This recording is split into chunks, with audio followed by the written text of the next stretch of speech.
मुकाशफा 8 बाब।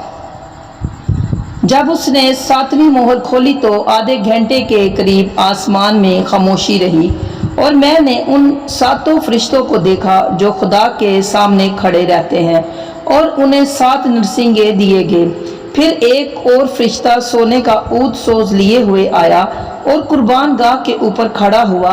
और उसको बहुत सा ऊद दिया गया ताकि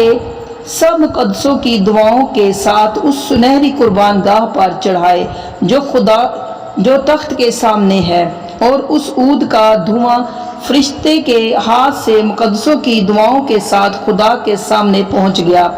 और फरिश्ते ने ऊद सोज को लेकर उसमें कुर्बान गाह की आग भरी और जमीन पर डाल दी और गरजें और आवाजें और बिजलियां पैदा हुई और भूचाल आया और वो 7 फरिश्ते जिनके पास वो 7 नरसिंगे थे फूंकने को तैयार हुए। और जब पहले ने नरसिंगा फूंका तो खून मिले हुए ओले और आग पैदा हुई और जमीन पर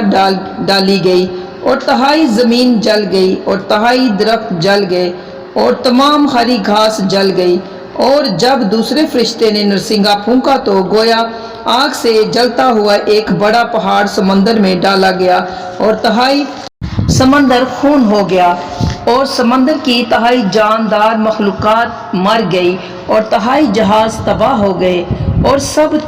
और जब तीसरे फरिश्ते ने नरसिंगा फूंका तो एक बड़ा सितारा मशाल की तरह जलता हुआ आसमान से टूटा और तहाई दरियाओं और पानी के चश्मों पर आ पड़ा।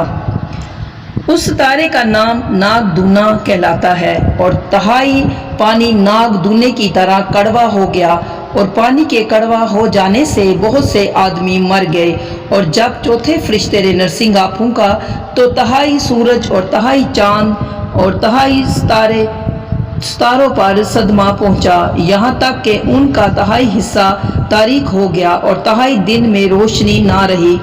और इसी तरह तहाई रात में भी। और जब मैंने फिर निगाह की तो आसमान के बीच में एक अकाब को उड़ते और बड़ी आवाज से